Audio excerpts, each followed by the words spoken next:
welcome to episode 108 of Checkoint Chat. My name's Alessandro Barbosa. I'm joined by long-haired Matty Figueira. Long-haired Matty Figueira. Your hair in dire is long. Of a lawnmower. It's real long. My goodness. It is. I don't know if I've ever had my hair this long. Yeah, I don't think I've ever seen, especially your fringe. Your fringe is like, okay, no, damn. I don't know. It's Daniel. actually it's up for conversation because I've been able to. It's reaching your mouth. I've been able to pull it down to my chin before, so maybe not the longest I've had it, but it is. Sure, I mean, it is long now. Yeah, if your hair wasn't naturally curly, you'd have a problem right now. Hang on, let me just give myself an Alice band headband here. Oh, yeah, yes. Now I can look at the world's largest forehead. Look at that. The headphones are good for doing that. I agree. It's real good. Have you tried to tie it up in like a bun yet? Are you able to? No, but I'm contemplating doing a headband so I can look like I'm a tennis player all day, every day. Or like David Beckham back in the day. Oh, David Beckham. Oh, Beckham. Oh, bend it like Beckham. Give us your best Beckham impersonation. David Beckham's voice is like one of those weird ones where he sounds so different to what I expect him to sound like. Well, it's, I don't know, maybe it's a perception. Like, this guy's one of the world's best footballers. Like, he must have a deep, gruff voice for whatever reason. Like, oh, wow, let me listen to this post-match interview. Yeah, we played quite a good game, eh? Like, what? What's going on here? That's essentially what it is. It's just like, it's like such a disconnect from what I expect him to be. It's weird. It's like, I'm sure it's happened, but like, when you see a photo of a famous like radio personality and you go, that's not what I expected them to look like. Yeah, or even it's happened regularly with artists or singers. If you hear like, oh wow, that's a cool song, let me look up this artist. Like, they do not at all look like how I thought they would. What's a good example? Or even like vocalists who the way they sing and the way they speak is so different. Yeah. The lead singer of Coldplay, what's his name? Chris something? I don't know. Chris Apple. Maybe I'm wrong. The guy who used to be married to Gwyneth Paltrow. That guy. I just know the daughter's name is Apple. So it's Chris Apple. Yeah, that is actually true. Yeah.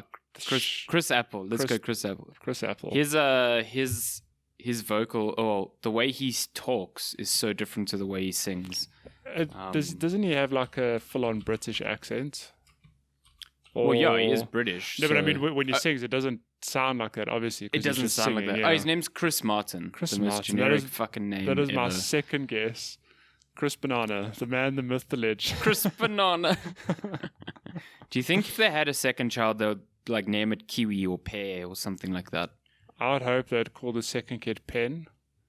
And the third kid Pineapple. Oh my God, get out of here. Hey, apple, pen, pineapple, pen. Pineapple, get in apple, here. Pen. There we go. We've got all three of them.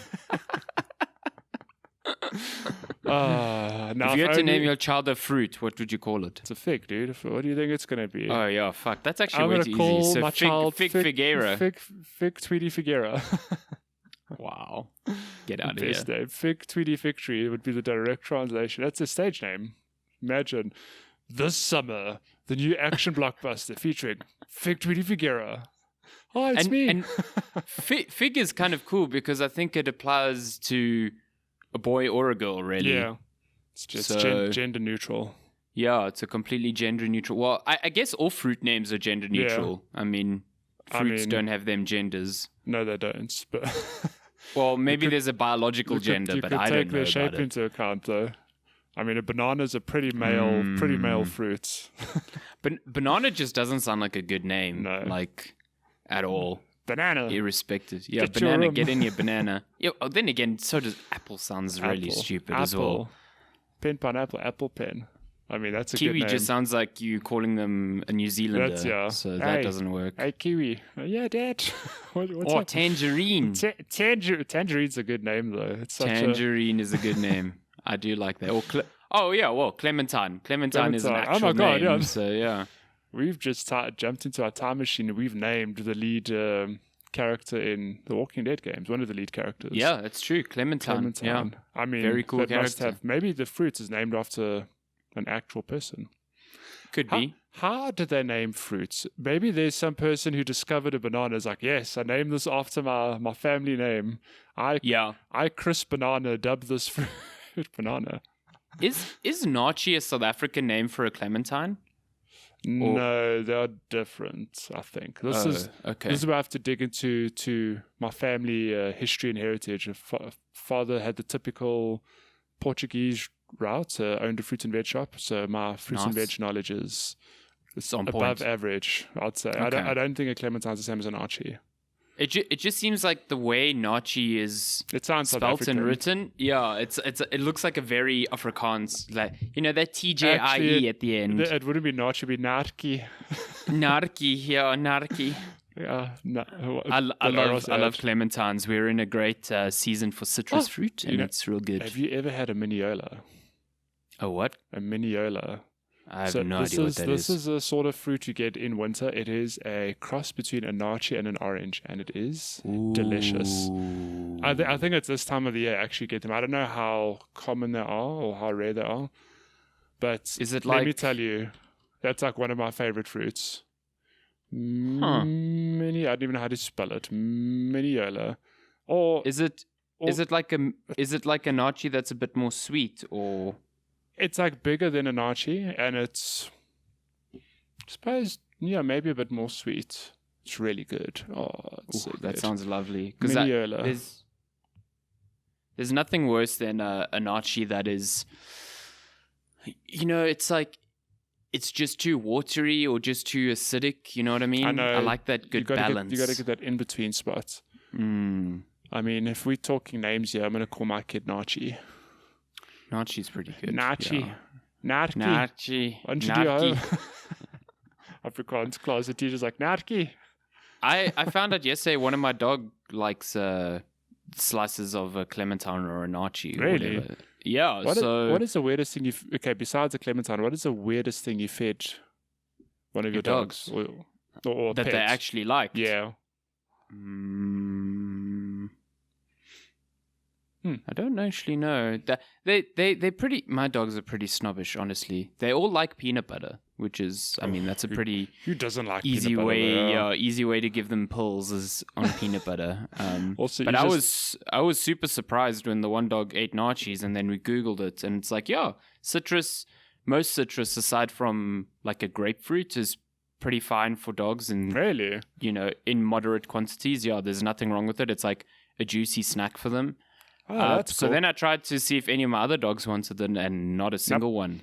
So well, it's only this one. On that, one thing that I found many years ago when Lupin was a kitten is that cats really like pumpkin, and it's not a bad thing to give to them. Yeah, because I don't know, I can't remember how we figured that one out, but it was a thing of, yes, Lupin was a sickly kitten. Good Lord, this cat nearly died like 3 million times, so he's used up lots of his 9 lives. Very ill. But like one thing we learned, for example, is that milk is actually bad for cats. Yes, very. Which is such a weird thing because in all cartoons and just pop culture in general, it's like cats like milk, but it's cream and milk, and it's actually really bad for them. And I think in doing that, reading up and research, we figured out that pumpkin is actually like perfectly fine for them, and they really like it. So that is so. I need to try that. I would have never guessed because cats and vegetables. I just would have assumed. Yeah. Wow. Pumpkin. Wow. Huh. I know Shani's Labrador is like a canine trash bag. That dog just eats anything. Will eat avocados, will eat carrots. So it's a millennial dog. Yeah. Avocado millennial toast. Dog. I don't know. With some citrus juice on the side. You've got a lab as well, so you should test this theory out. So does she have labs, hey? She has one lab. She has a lab and a German Shepherd. They are vacuum cleaners. How quick does her lab eat? We put out food for Ella, and she's like literally in 10 seconds gone. Martha's just like, I'm just gonna take my time with this meal. The Labradors are like notoriously hungry and fat dogs. I mean, our one dog, Muffin, is like a cross Labrador, and she's just. Yeah, same name thing. Like Muffin, it's the best though. Like she's round. We named her Muffin because as a puppy we once accidentally like left a tray of muffins on the counter and she ate the entire tray. So Thus that was the her dog, name. The dog became the treat that she ate. It's That's so sort of funny. like that meme of that corgi going around that ate all that jam and is just like passed out on the floor. I have not seen that meme. I must find it. Have you not seen I it? have It's not. so good. It's like this. I think this corgi got into a stash of jam, Oh my ate the gosh. whole thing, and then got like such a sugar downer Oh that my it gosh, just passed out. the owner just found it passed out on its back, covered in jam, and it looks like a crime scene because it's just red jam all over, and this dog like That is passed amazing. It's so I'll find it for you. It's amazing. Photoshop some police tape into that photo. Like this police crime tape or a scene. chalk, a little chalk like drawing. That's incredible. It's one of my favorite images. It's so Oh my fun because this God. corgi's just like, oh my god, mistakes This were is made. heaven. Like, yeah. I mean, I think we can all relate. I can't be the only one who's eaten something enough and then felt ill after. oh yeah, I do it all the time, and it kind of like ruins it. But Yeah. yeah, I do like that feeling you get when you eat a really good meal and then you feel real sleepy afterwards. You're just like, I could nap nice. right now. Oh, like a good Sunday lunch. Now I'm hungry. Especially in this weather, you have like a nice warm meal and you're just like, I want to sleep. I just want to have a little afternoon nap. Little nap Sure. nap. I love naps. They should institute naps with this whole work from home policy. It should be a thing. I'm surprised that I have not napped more during this work from home thing. Like I have had lunches where I quickly eat lunch and I go and I lie down quick, but I'm surprised it's not like a daily thing. Just gotta That sounds so dangerous. You just like fall asleep accidentally. no, look, power napping's a thing, man. You just sleep for a good I 20 can't. minutes, wake up, No, I feel, can't do that. you might feel like shit at first, but after a while you feel great. Yeah, like when you wake up from a nap and you've just got that like after nap headache. I hate it. I know. Hate it. I don't get often nap headaches. I often end up napping to get rid of a headache. Although that hasn't happened for a long time, now that I think about it. Yeah, well, we've bounced between David Beckham, kid names, dogs, and now naps. Jam This is corgis. all in 13 minutes. Damn. There's our podcast title, Jam Corgis. Jam Love it. corgis. I'm going to find an image for that. You can just use the meme. Can I tell you, when I find thumbnails, whatever, it's always a thing of like, I wonder how I can relate this to the headline. And there's always some weird connection. Jam corgis is going to be I do tricky one. love that you get some real high quality ones I though. do. They always looked really good. Jam corgis, I got to keep you on your toes. I got to keep jam you corgis. Oh my God. you Okay. you ready for I'll the do next it. one. I'll do it. This Checkpoint Chat. Talk about jam corgis and video games. We do David Beckham impersonations. Impersonations.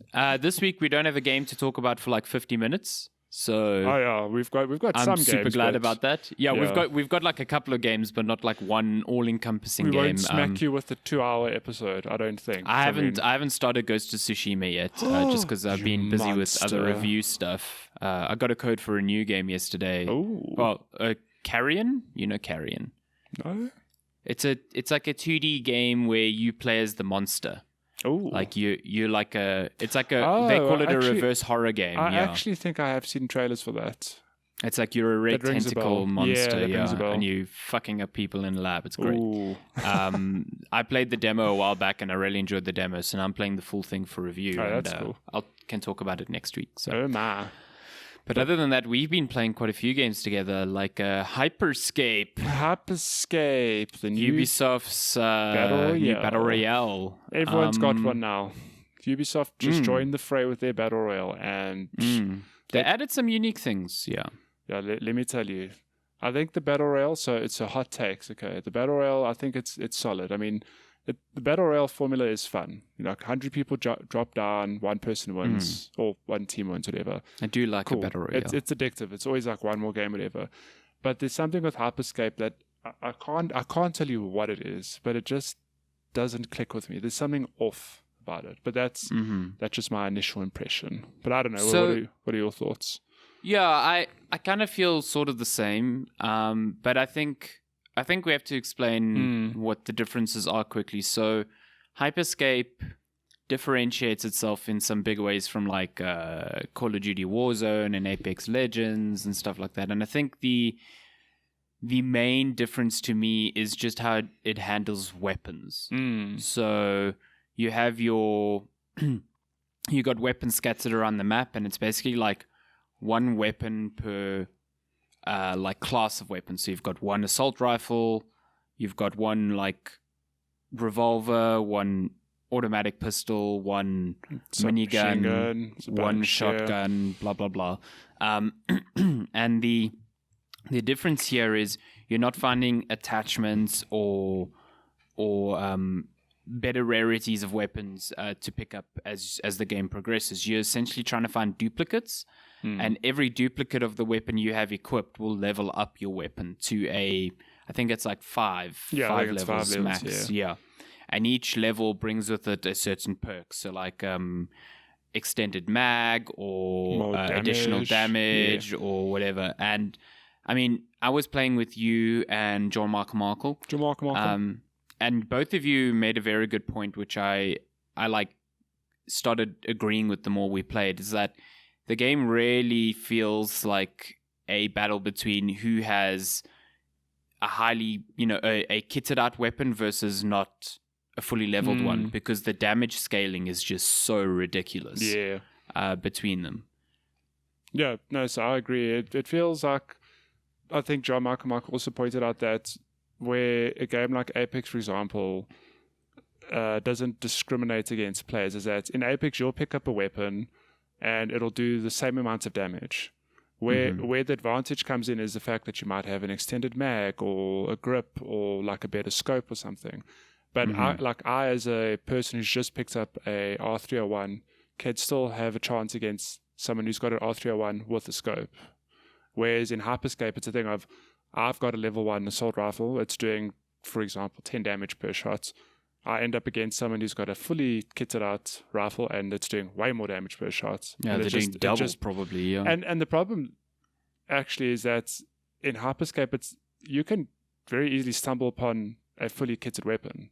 You could hit a crate and have a fully kitted weapon. I mean, it happened with us a few times. Yeah, the crates have the fully kitted ones straight away. So you, right from the get-go, you could go up against someone who's just been lucky enough to find this fully kitted weapon, and you it at an immediate disadvantage.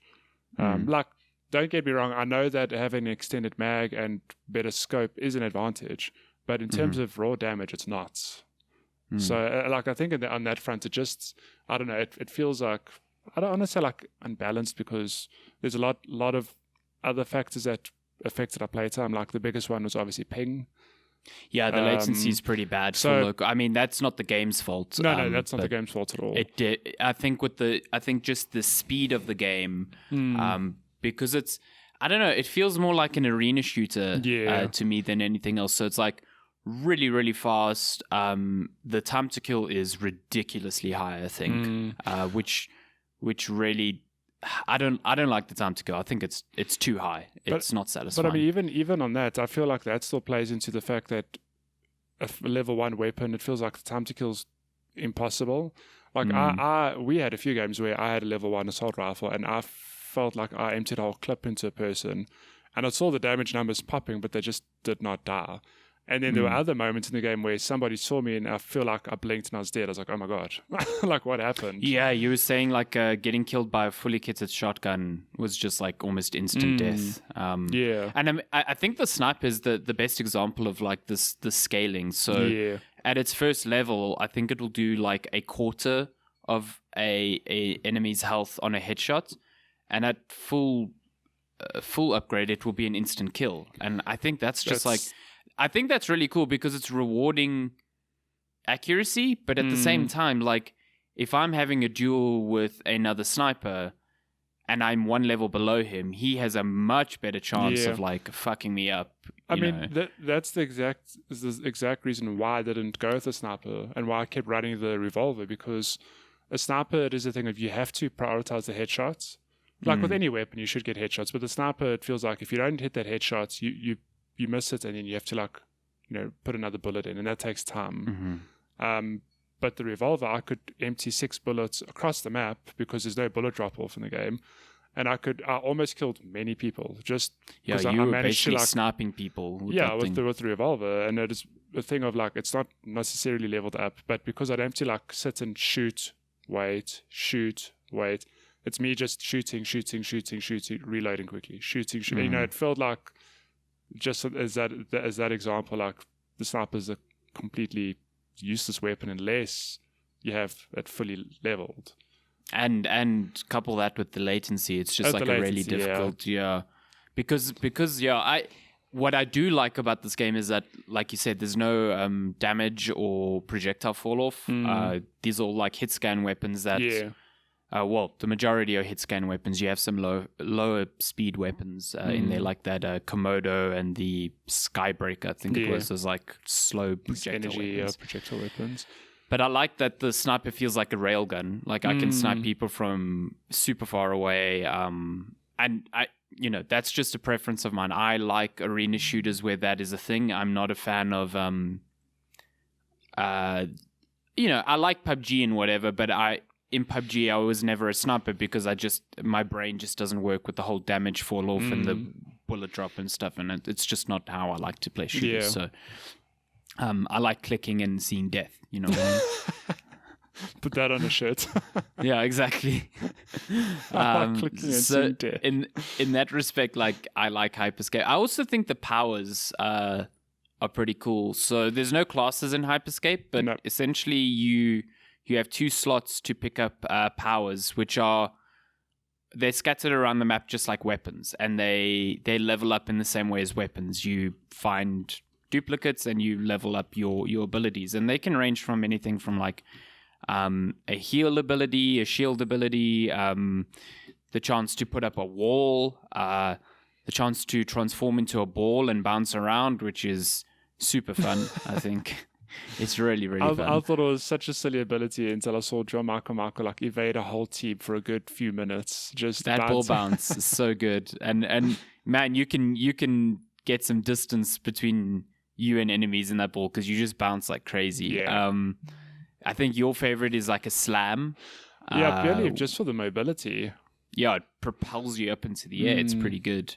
I was killed by a few people with slam, which sucked. But yes. Well, I mean, just on that, so where Hyper Scape I feel differs to a lot of other battle royals as well is the fact that, like, if you play PUBG or Apex or Warzone, whatever, it tends to be a lot of open fields with like a scattering of buildings for the most part. Like there are small towns, whatever. Whereas Hyper Scape it feels like a modern, a futuristic city where it's just buildings and streets. No, like a future European city. Yeah. It's actually funny. There's like literally a Notre Dame in this map. Yeah. So it's heavily French inspired because, I mean, Ubisoft is a French company. But like the reason I often favored slam or teleport was purely for mobility, because like you can get to the top of a building by either parkouring your way up across the side or breaking into it and then climbing up the stairs. Or so many stairs. Yeah, lots of stairs. Or you can just hit slam and get to the top immediately. So I often favor that because it helps to be on a rooftop looking down at people or just surveying the map. I feel like you had to have a mobility. Like one of the powers had to be mobility, because there was some matches where I was running like invisibility and armor, and you and John Michael would often jump up to a building and I'd be like, well, fuck. So you guys I can't get up there without taking stairs. Yeah, exactly. And so mobility items are a necessity, but the movement in this game just feels so damn good. That's one thing I can definitely praise the game for. The movement is really good. Like you've got your double jump, you can slide like you would in Apex, and getting around the map is a lot of fun. Like with or without slam or teleports, you can move around the map very quickly. Your movement speed is crazy fast. Yeah. So that's a green tick from me. Like and there's often people flying in the air. You, like you said, using slam to get up to buildings pretty easily. You don't have fall damage, so you're encouraged to change your elevation very quickly. Yeah. I think the mobility is my favorite part of the game by far. Yeah, I mean, for shooters like this, one of the best things you can do is make the movement feel real good. So I think that they really nailed that on Hyper Scape. And I think that ties into the very unique respawn mechanic, which I think is pretty cool. I think it's pretty neat. So when I first saw it or read about it, I thought that's a really interesting twist on Battle Royale. So for the most part, in some Battle Royales like PUBG, you just die, for example. Apex, you can grab a teammate's spawn beacon, carry them to a spawn point, and they respawn. And now Fortnite does it as well, if I'm not mistaken. Yeah, Fortnite does something similar to that, yeah. And then like Warzone did an interesting where it's like you die, but you get another chance to come back because you get put into a gulag and you have a one-on-one battle. If you win, you respawn the map. Yeah. So what or you can purchase your teammates back. Your teammate back, yeah. But what Hyper Scape does is that if you die, you actually can move around the map as like a ghost or whatever you want to call it. And in order to be respawned, you need to find somebody else who has died and then get a teammate to revive you there. It just becomes like a spawn point. So like I think can be your own death it can point. be your own, yeah, your own. Yeah. So I think it's hit and miss for me because it felt like often we would die and we would spend the rest of the map running, but our teammate could never get us up because there's just too much happening. Like it was very seldom that there's just a corpse lying around without somebody protecting it or whatever. Especially when teams know that other teams are looking for death points, so they often camp those points. Yeah. But then on the flip side, it's cool that if you die, you've still got incentive to be in the game. You get to move around. You can tell your teammates who are alive where the enemies are. So like I think that's my favorite part is like acting as a spotter for your alive teammates is really, it makes your death like empowering in a way. It's pretty cool. Yeah. But look, I mean, we had a few times where we did come back and we managed to get to like the last few squads, whatever. And I think Battle Royals have fixed that problem because like, let's be honest, in PUBG, if you die, it's very frustrating. It's like, oh, I've got to start again now. Whereas games like Apex and Warzone came in and said, that's not actually the best way to play. Well, not the best way, but we could address this with this mechanic or whatever. And I think Hyper Scape also trying something different here is really cool. I think it works with the pace of the game. The game is so fast and frenetic that translates well to like your death mechanic as well. I really like that you can spot for your teammates, and I really like that when you're dead, your movement kind of stays the same, so you can still like move around really quickly. The only irritating part is you can't open doors, so that's true. Yeah. Yeah. So like if you're in a building, you have to find the one place that you can exit or the one place that you can enter or whatever. Which is trapped. I mean, I get it. It would be havoc if like dead players could influence the world. Yeah. But it's a bit weird. Yeah. But I do think, like you said, I like that Battle Royales are experimenting with the idea of death. I think Warzone was really cool, and I think Apex does it pretty well. But I also think that they work within the pace of their game, and Hyper Scape's no different. I'm with you. I just think the core gunplay is just... it feels weird. Yeah, it's such a weird thing because like on paper, it really does tick a lot of boxes, like in all the right ways. But I mean, we played on Tuesday, like the whole evening. I played 4 or 5 hours of it, and I was like after 2-3 hours, we came like second the one match. I think. Yeah, it started to gel with me after a while, but after Tuesday, I was like, it's not. I'm not feeling it. But let me just try again on Thursday, and I still had the same sentiment of like, there's just something off about it. And again, like to be clear, we're playing from South Africa. Our ping isn't ideal, but like I can play Apex and I've got a high ping, but the game feels right. So it's a weird thing. No, I totally agree with you. I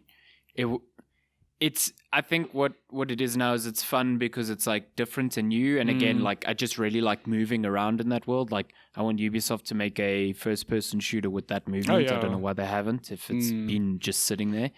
But yeah, it's not something I'm not going to play this game unless you're streaming it or something. You know what I mean? It is actually funny. One of my friends, Brad, I think, hit the nail on the head because we all sort of felt like this. He said, Hyper Scape is a really expensive advert for Apex because it honestly just made me, for example, I was like, it's been a long time since I played Apex. I should really, really give that a bash again.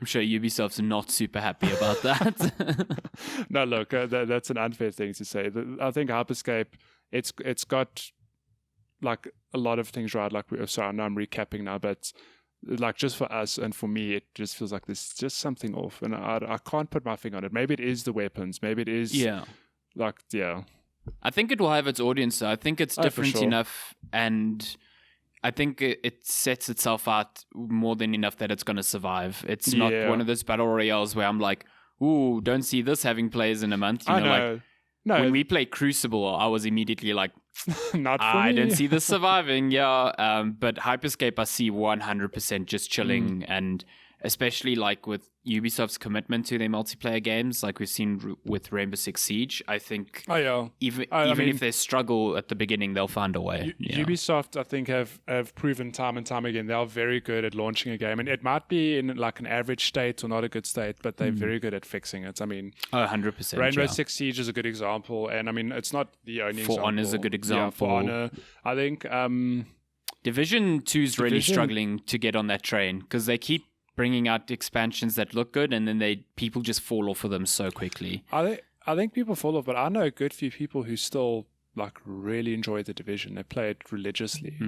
So, but I mean, I know people that play. I just feel like it hasn't hit the same. Oh, maybe not the same. Yeah, same level as like Siege. Like Siege feels like it's just up there now. Like everyone is playing Siege, which is amazing. Yeah, it's actually kind of terrifying because I'm like, I know I'd love Siege, but to try get into it now is.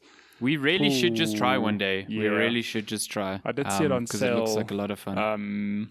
Was it this week? Every time I see it on sale, I'm like, oh, that's nice, but it's only like the base game.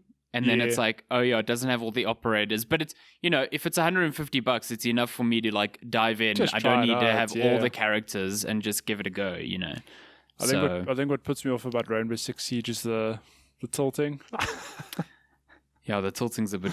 Yeah, have you watched somebody weird. play like a hardcore person play it? It's just like around They're always every just corner. tilting. I'm like, I don't know if I can do that. It's very, very slow paced. But like I said, I think you'll dig it because it's like your Counter Strike time to kill nonsense. Yeah. Good lord. Yeah, but that's that's Hyperscape. Yeah. After Hyperscape on Thursday, we played our new addiction, the Trackmania. Another Ubisoft game. Let me just tell you, this podcast not sponsored by Ubisoft. I've been told by several people now. They're like, how much are Ubisoft paying you? I'm like, I wish they'd pay us. I'm just playing. It's not my fault. Trackmania and Hyperscape came out like within a week of each other. Premier Interactive. If you're listening to this, give us money. Give us money. We'll talk about Ubisoft again. Oh my god, yeah, we playing Trackmania. I mean, we've spoken about it at length already, but Trackmania is.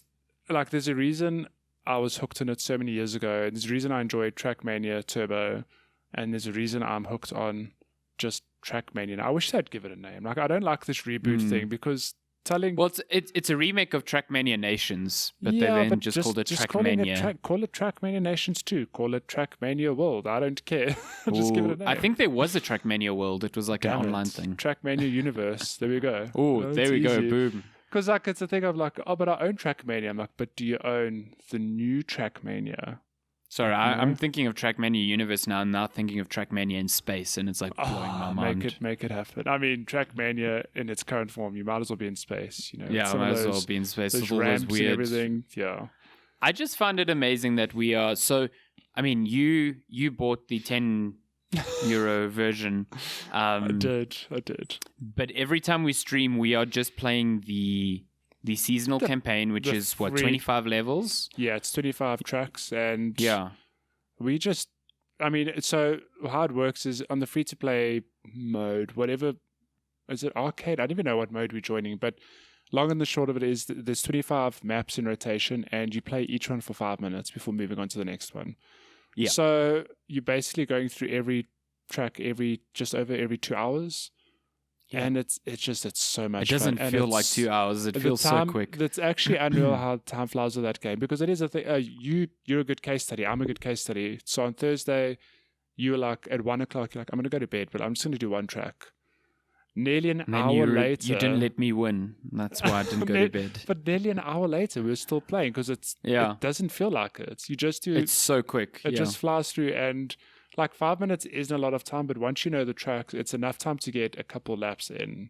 And every time, I love it because it's like multiplayer. Everyone's on the same map. Everyone has 5 minutes to set their fastest lap, and then that's it. It's just like, it's cool because it's like no one's interfering with anyone else's laps, but it is definitely a competitive and communal experience at the same time. Yeah.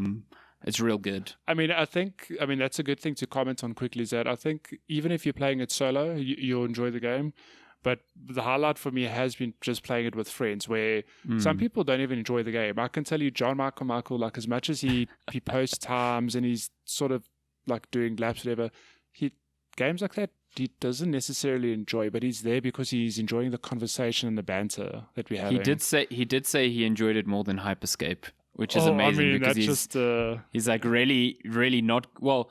He's not good at Trackmania by his own admission. Yeah. Although he did post every now and then. He had this top 10 time. Yeah. I think he enjoys racing games, but he's not a fan of. It's like there's a reason you and I enjoy a game like Celeste, where it's the thing of you fail, you get it right. You fail, you get it right.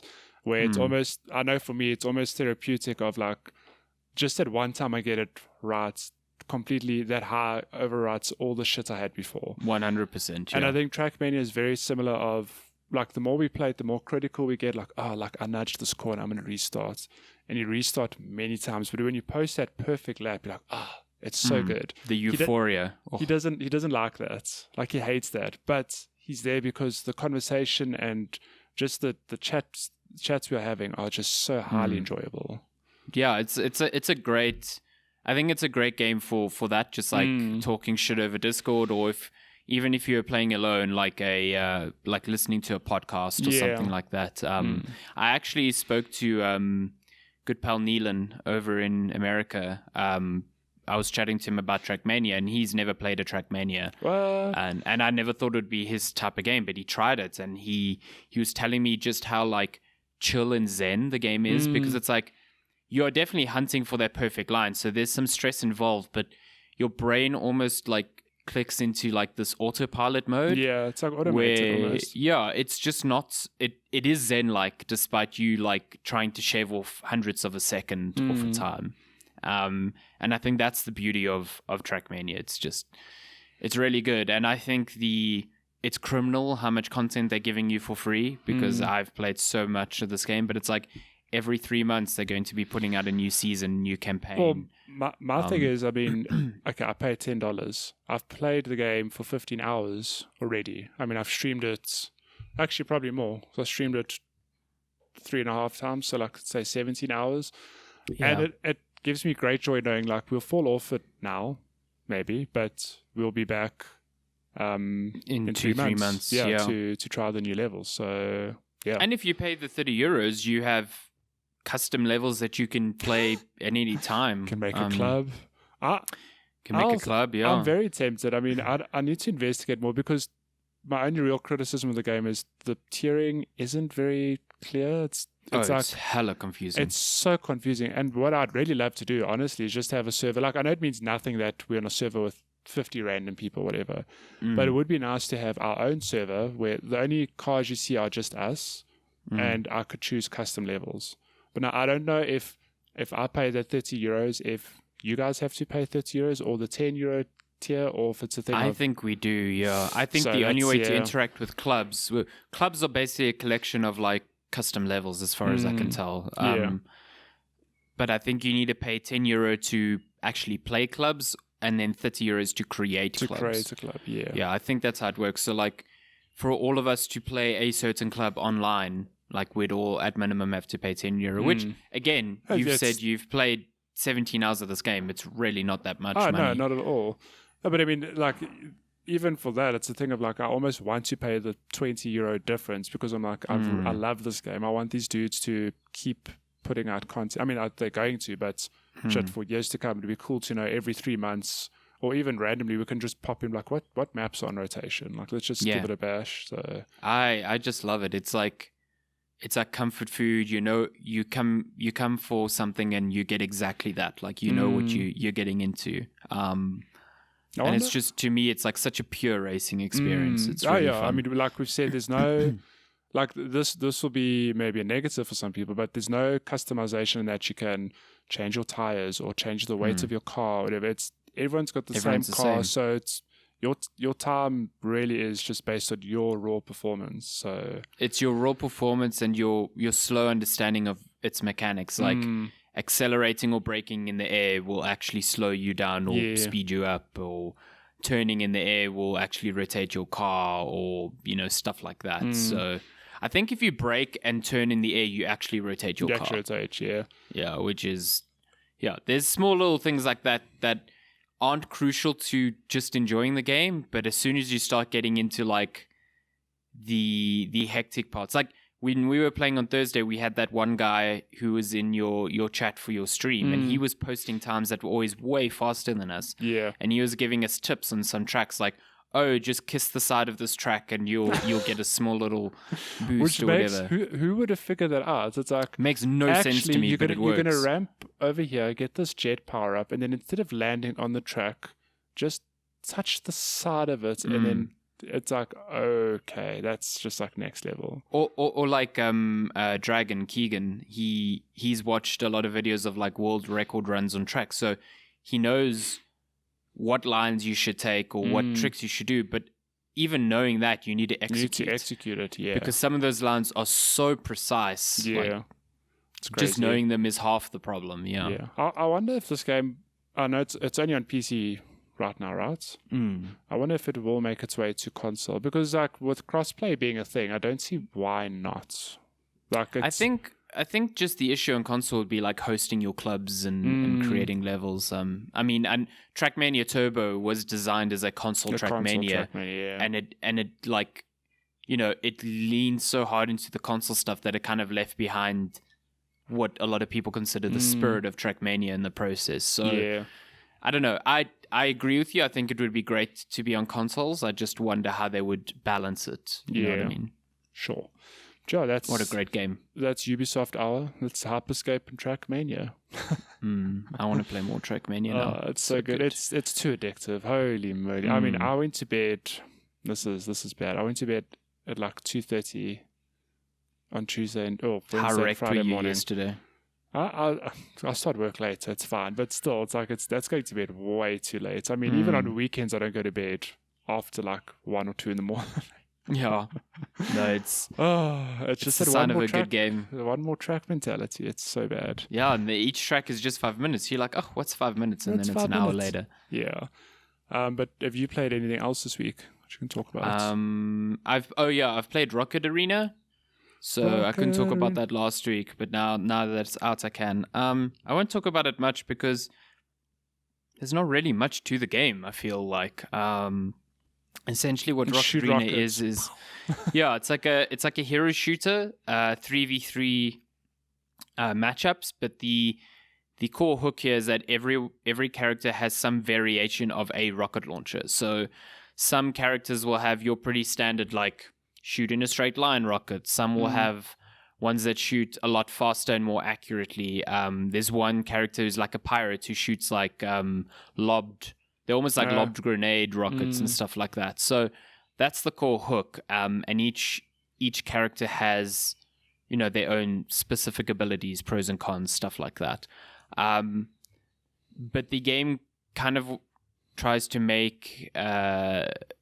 censor its gameplay around like, oh, we've got rocket jumps and we've made them pretty easy to pull off. Like if you ever wanted to do a rocket jump or like a rocket wall climb, like shooting rockets against a wall and using its momentum to push you up, this game makes it so trivial and so easy that it feels great, and you won't end up like killing yourself. Like, I mean, you play Team Fortress 2. You could rocket jump as the soldier, but you would often like gib yourself completely. Yeah.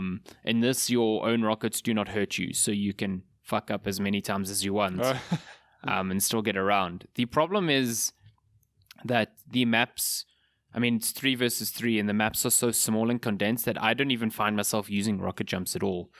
Because each character has a triple jump, so I'm just triple jumping everywhere. And the movement, because the map is so small, getting around it feels like trying to pull off rocket jumps is actually counter to me getting around quicker. Yeah. The only times I'm using like rocket jumps are sometimes to save myself from falling off the map, but more often than not. So, okay, I didn't explain one crucial part here. You don't have a life bar. No. What everyone has is like a bar that builds up the more you get hit. So think of like Smash, like your percentage counter. So the more you get hit, the more that builds up. And when it's full, if you get hit again, you just get like knocked out of the arena. Okay. And when your bar is full and you get hit, there is no way to recover from that. You are just dead straight away. So the only times using like rocket jumps to recover is like if you accidentally fall off the map or you accidentally get hit by a rocket and fall off the map, and then you want to like rocket jump against the wall to kind of like get yourself back up. Yeah. But 9 times out of 10, I'm being knocked out of the arena because my bar is full and there's really nothing I can do in that instance, so it doesn't matter. So yeah, it just feels like there's nothing wrong with the gameplay. Like, it feels balanced and fine. It just, there's not enough of a hook to keep my interest. There's a variety of game modes. Some is like a team deathmatch. One of them is like collecting coins around the map. The other is cool. It's like Rocket Ball. It's sort of like Rocket League, but so you have to pick up a ball and take it to the other end of a map. One of them is like a control point sort of thing. So it's got variety, and what's cool is that it doesn't separate all these modes out into individual playlists. It puts them all into one playlist and then rotates the game modes. So it's pretty easy to find matches in that regard. But it's like, it's a $30 game, and then on top of it you've got skins that unlock the more you level up characters, but then you've also got like microtransactions. Like, you've got a season pass and you've got skins that you can pay in-game currency or real-world money for, and it just feels like for the price you're paying and the content that's on offer, they kind of clash, in my opinion. Do you think it would be better as a free-to-play game with microtransactions? 100%, yeah. I think you'd see a lot more people playing it, and I think with the type of game it is, asking for $30 up front is not doing the game any favors. Well, I mean, I can tell you my immediate thoughts when I saw the game was like, I could play that, I'd probably enjoy it, but if I don't feel like $30 is like maybe I can't justify paying $30 to try a game like that. I can't like recommend it, put it that way. Yeah, it's weird though, because I mean, there are multiplayer games that do charge a premium and do have cosmetics, and they are good, but there's something about this particular game where I'm like, I don't know, it feels a bit off. It feels like it should have been free to play. This one just feels like there's so little content and so little, I don't want to say depth, because I think there is depth to their characters, but I think the game thinks it has more depth than its gameplay offers. Like, you can combo... certain characters can combo certain moves. So, like, one ability combined with the rocket of another will like add an effect to it. Like, if you like shooting through a whirlpool, something like that. Like, you get these instances where it's like, oh, you've comboed moves, but the maps are so small and the games are so fast and the action is so like frenetic that I don't really see a point to like trying to line up these teamwork shots, because the effect of them is so small. It doesn't like warrant the effort required to do it. Yeah. So it feels like a game that's really like get in there, shoot some rockets, and like follow the objective as much as you can. But man, it is so difficult to keep track of what's going on at times, because so much is happening on screen. And everyone has a fucking rocket launcher. So of course a lot's happening on screen. There's rockets everywhere. Yeah, so it feels like a fun distraction that after 2 hours, 2-hour little sessions, I'm just like, oh, my brain can't take more of that. I'm kind of like done with that, and then I just bounce off of it. Yeah, exactly. Rocket jump to your bed, have a nap. It's all good. I do that right now. So it's like, I feel bad, because I think it's a novel take on like a cool mechanic from first-person shooters. It's not something that I'm like itching to carry on play. Yeah. Well, so, yeah. That's it. That's Rocket League. That you Arena. Rocket League, Rocket Arena. I do want to play Rocket League. Rocket League's another example of that. Just we one should more game stream that mentality. Again. We should stream that again. Rocket League, so good. Just on my side, I can very briefly just say that I have finally re-downloaded Smash so that I can play Min Min, the new DLC character from ARMS. Played a little bit last night, and let me tell you, Smash, what a game. Good time. What a good time. Such a good time. But I'm going to spend more time playing that, and I have also just last night started the Pokemon expansion, Island of Oh, Armor. did you actually start the I actually expansion? started it, yeah. And can I just say, getting back into Pokemon, like I couldn't remember half of what I'd done because I played it like 6-7 months ago. Yeah, came out October, November, around about then? November, yeah. Fuck, And how I are was we like, nearly in August? My God. What party did I have? Who are my strong Pokemon? So just coming to grips with that, it's taken me a while to warm up to it. But yeah, I'll talk about those two more next week. I think it's cool that the expansion kind of scales no matter where you are. Does it? As far as I've heard, you can enter that expansion whenever you want. I think you can enter wherever you want. So maybe it's determined by when you enter it, because from what I've seen, so my strongest Pokemon are levels like 71 and 72, let's say. Holy shit, you've played more than me. The Pokemon I'm encountering in the wild and in the story beats at the moment are level 60. So I don't know. So they're actually interesting. So maybe there's like an upper limit. Maybe there's an upper limit, yeah. But I mean, if you, for example, were to go to the Island of Armor, maybe it's like, oh, you level 20. All the Pokemon in this area will be level 20 now. So I don't know. I think that's how it is, because it would be crap if like because every time I go to a Pokemon's train station or medical center, they always remind me. They're like, hey, you should go to this station. Island of Armor, like, no. Yeah. Well, firstly, the station that they keep telling me to go to, I haven't found yet. So I think that's also part of the gating process. No. It might be the first station. Oh, is it the first station? Is it if it's Wedgehurst? Yeah, it's Wedgehurst. the first station. Yeah. Oh, is it the first station? Oh, I forgot that's the first station. Well, can I tell you that? So I don't know if I just finished the game and I just left it, because when I started up yesterday, I was on like the final part of it. I redid the final battle. I was like, fighting Dr. Rose. No, not Dr. Mr. Rose. I was like, did I do this? And then when I finished, I was like, no, I did do this. I might have just seen like, oh, the end, and then like I just never went back to the game. But then like it plonks you back in Wedgehurst, and I was like, oh, okay, I know where this is. But if I had been anywhere else in the game, I'd not have remembered Wedgehurst either, because it's been that long since I played. Yeah. But yeah, I'll spend more time with that over the coming week. I've just been playing every now and then. It's been a nice like cool down to just play the campaign, and it is. I played I think this was 2 weeks ago already, but the very first gym, the grass gym, I think is so funny, because the gym challenges you having to herd wooloos around that single path, and I thought that was the funniest thing. Some of the gym challenges I'm like, oh man, okay. It was just like you're herding these wooloos and they're just rolling and they're like bah, bah, bah. It was so wholesome. I loved it. Do you have a wooloo in your party? I do, of course I do. Wooloos are great. Does wooloo evolve? I don't know, because I started with a wooloo and then I found something else later, and I was like, goodbye, wooloo. I find it so weird that your main rival, their main Pokemon, is a wooloo. I'm like, okay. Is Hop's main Pokemon a wooloo? Yeah. I don't. He has a score bunny. Okay, so but I was going to say he always sends out wooloo first. Yeah, no, that's right. No, see, I chose score bunny, so he always sends out who's the grass one? No, not Sobble. Oh, Grookey. Grookey, yeah, Grookey's like his main in my game. I chose Sobble, and let me tell you, his second evolution makes him look like an emo. He's got an amphibian fringe.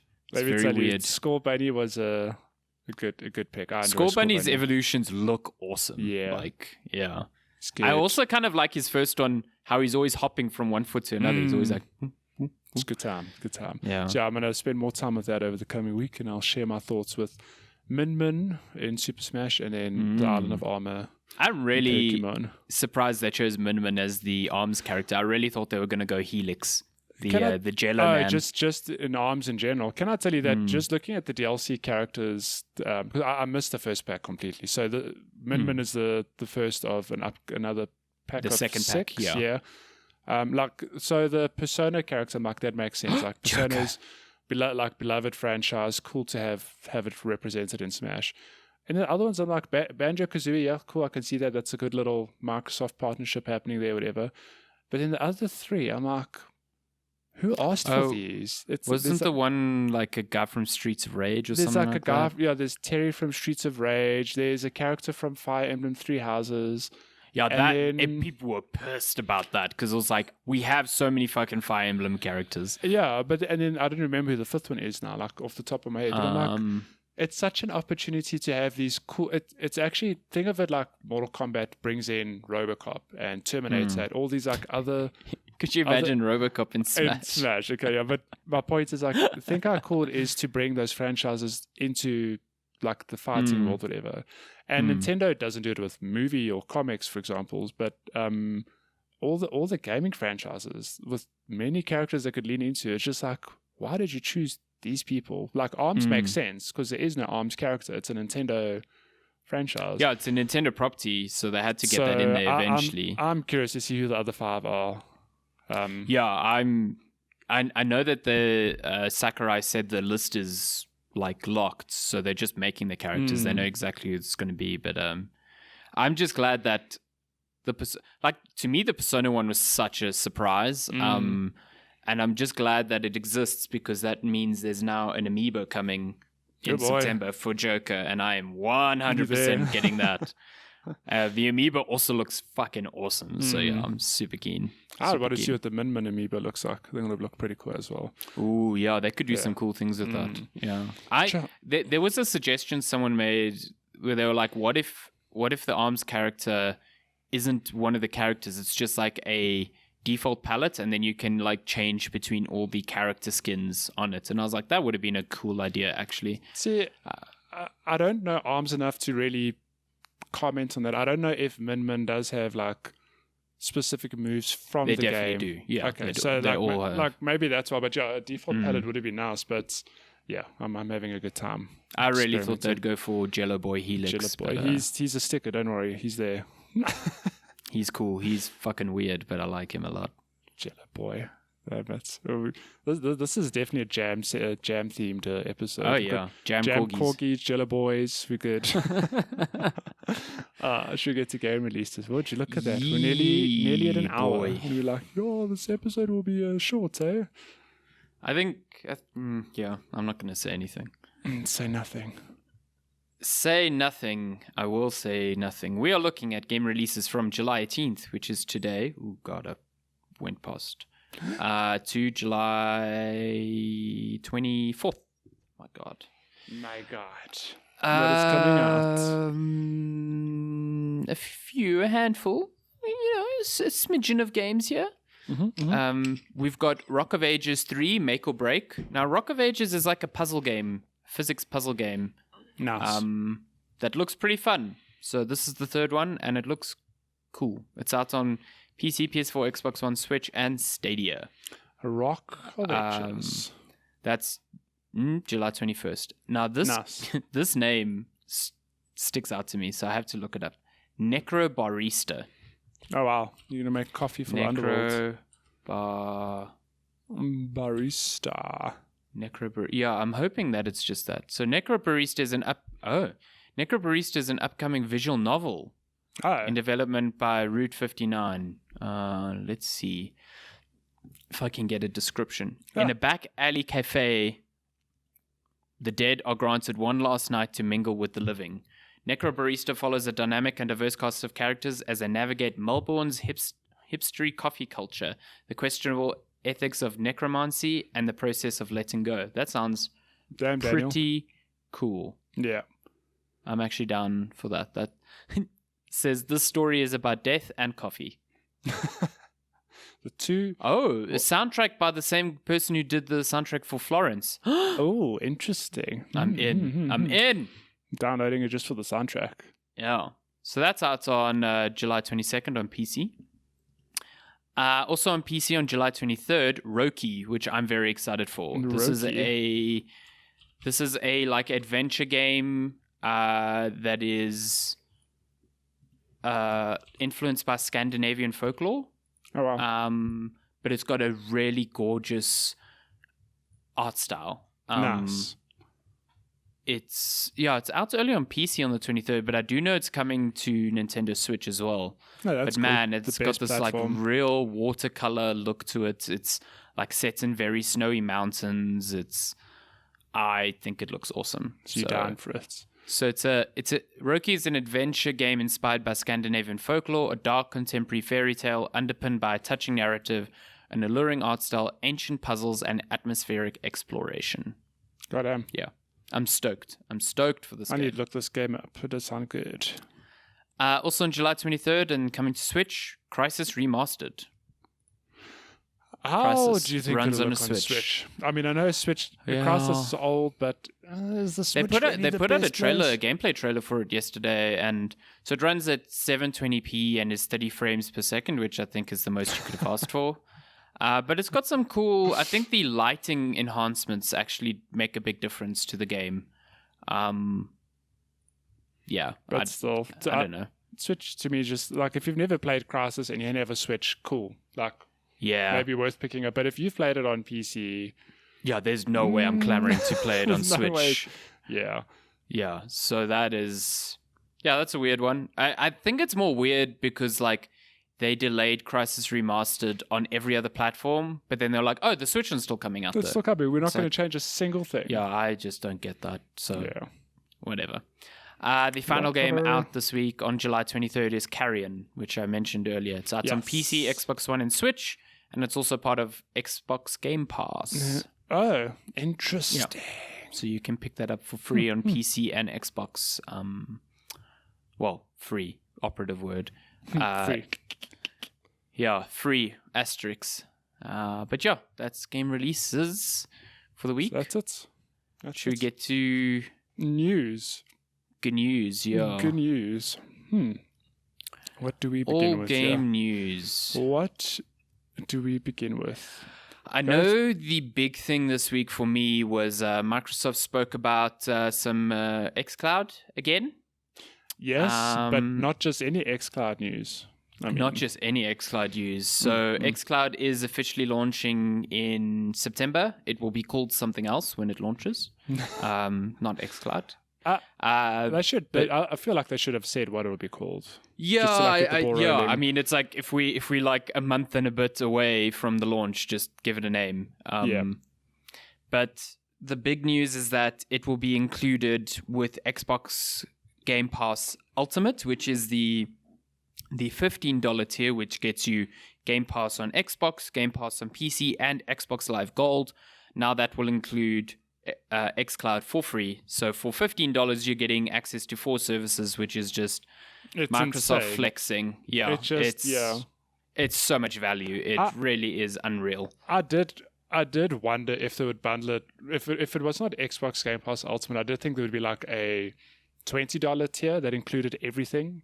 For example, That's what I thought would happen. Yeah. But for them to come out and be like, no, if you've got Xbox Game Pass Ultimate, you can get Project xCloud. It's like So that is essentially what they've done for the price of 3. If you look at it on an annual scale, you're paying the same price as 3 games at launch for a year, and what you're getting is Game Pass on 2 platforms, game streaming, and multiplayer, which is it's crazy to me.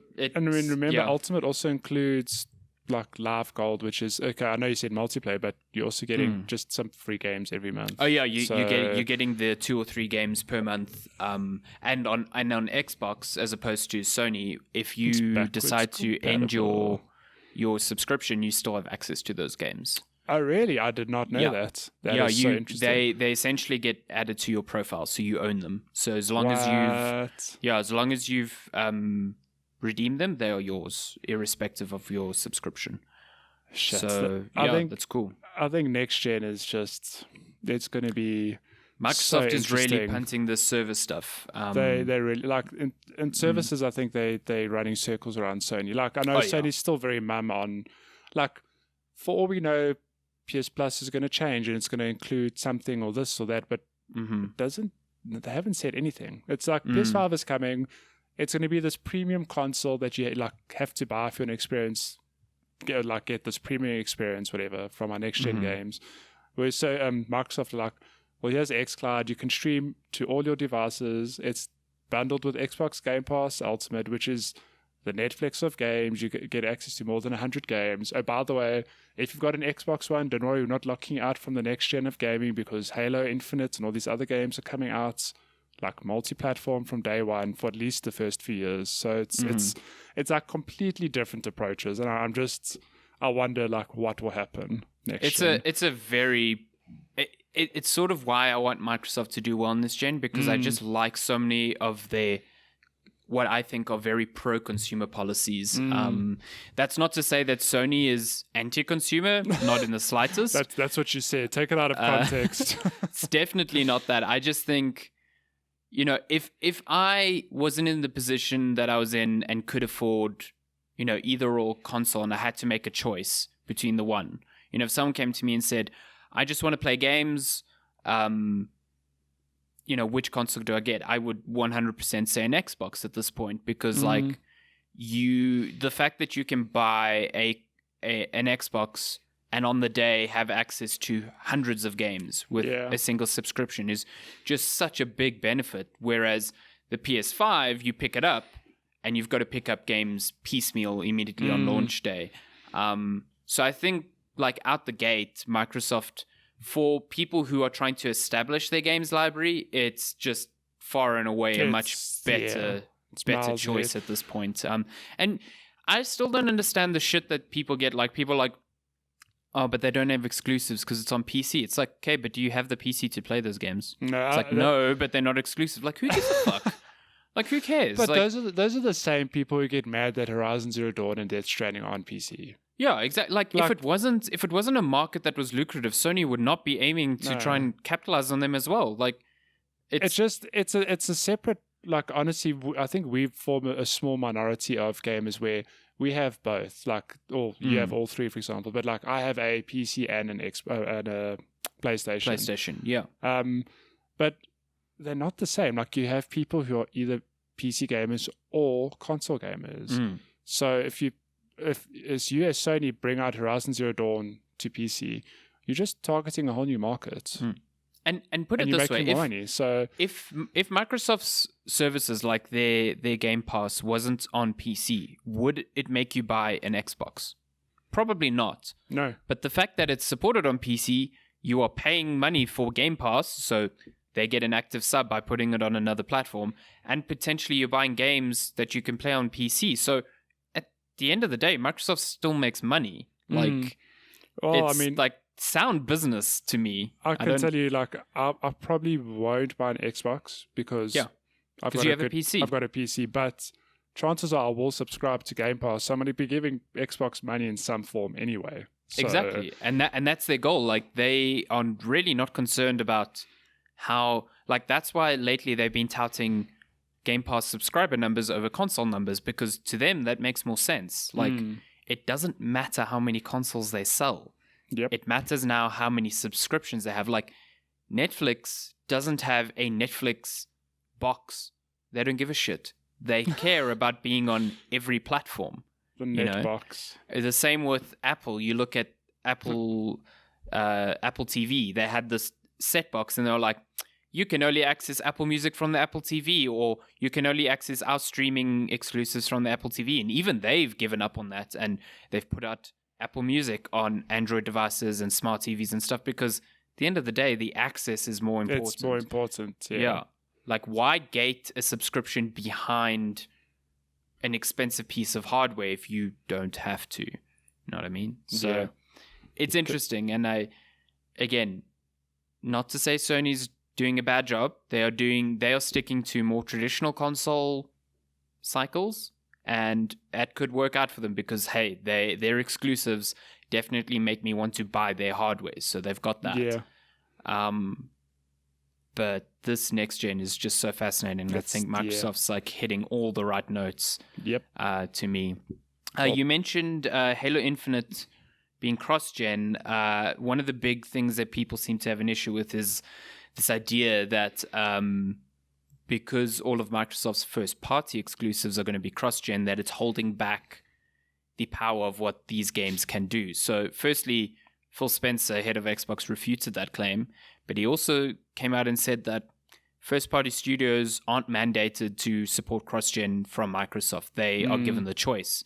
So it seems that most studios see the value in not limiting their player base to a small, the first year is not as big as you can potentially hit. So why limit yourself in that first year? Yeah. So games like Halo Infinite will be cross-gen. Hellblade, I don't think they've said whether it will be cross-gen or not, but because it's working on Unreal Engine 5, I suspect that might be one of the first ones to be like solely on Series X. Yeah.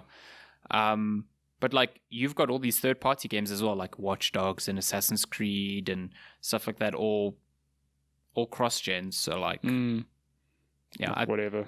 Again, Sony's like, no, we want to show you, we want to give you value in your new console, which again is cool, and that's the way they're driving it. It's just two different philosophies that I think approaches. Yeah. So can I just take a moment to show you what's going on my desk here? Oh, sorry, I wasn't looking. Oh my god, it's a Luna and a Lupin. Oh my goodness. Just sitting here. What do you guys want from me? We want love and attention. Oh my god. Okay, back to news. Lupin, get off my mouse. We recorded last week before the Ubisoft Forward things. We did, yeah. So do you want to quickly run through? It was actually far fewer games than I thought would be there. Yeah, I mean, that's where so Hyper Scape we knew was coming, but at the Ubi Forward thing, they said like it's in beta now. Yeah. It is in beta, right? Still. Yeah, open beta, yeah. Okay, so we should have probably said that. Hyper Scape's not a full release. Beta. It's in open beta still. But I mean, Fortnite was in fucking beta for years. 400 years. It really years. doesn't matter. But, yeah. So out of the Ubi4 thing, they gave way more in-depth looks at Watch Dogs. Yes, Watch Dogs Legion. Yeah. Which I thought looked pretty cool, to be completely honest. Like when I first saw Watch Dogs, like the Legion trailer, however long ago, I was like, I haven't played a Watch Dogs. I'll come out and I'll be that person. Okay, I know you shake your head at me right now. I'm a bad person.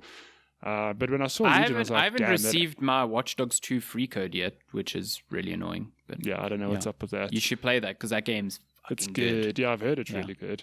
But then Legion, I went from not giving a shit to being like, damn, that actually looks like a lot of fun. Like an open sandbox. Plays anyone type thing. Look, I'm still... That plays anybody type thing. I'm still like, I don't know what that means in practice. I'm dubious about that as well. Yeah, because when they say you can recruit anyone and they all have backstories, I'm like, so if your world has 10,000 NPCs, you're telling me that there are 10,000 unique stories. Like, I don't know.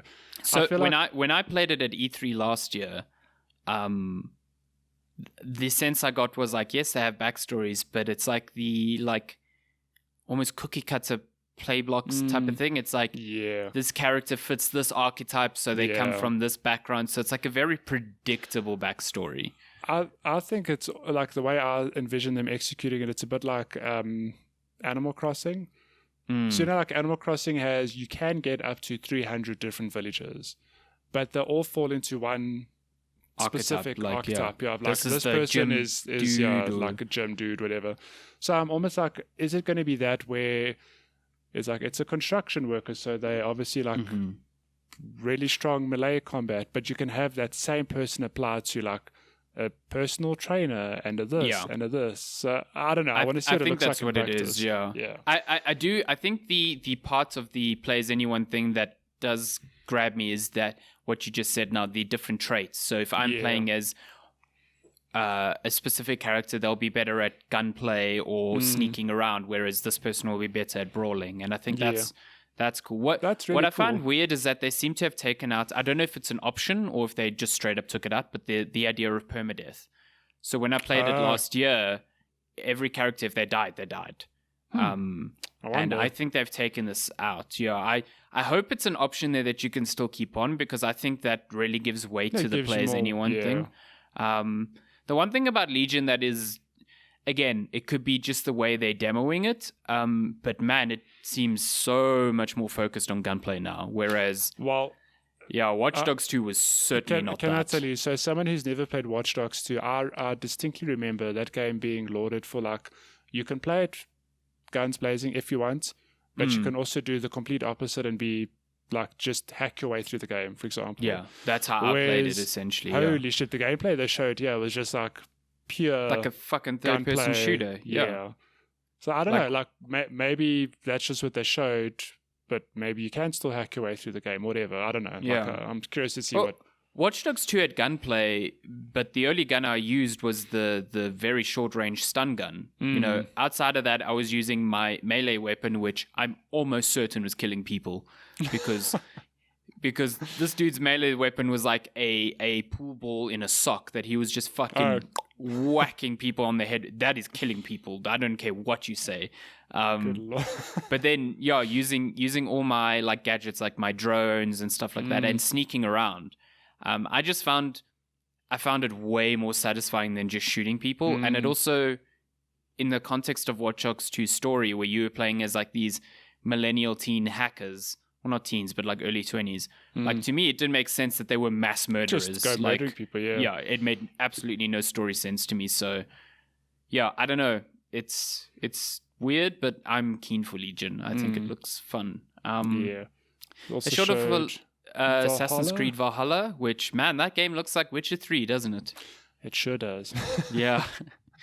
I really thought when they started talking about this game that they had like not done a 180, but realized that maybe they'd pushed too far in an RPG direction and were trying to tone it down and bring it back to like Assassin's Creed roots. But that is so not the impression I got from this gameplay. They are leaning into the RPG thing very hard, which I think will piss off a lot of people and make a lot of people happy. So it's making the people who expected a bit of a backtread extremely unhappy because they're like, what the fuck? This is even more in an RPG direction. Yeah. I don't know.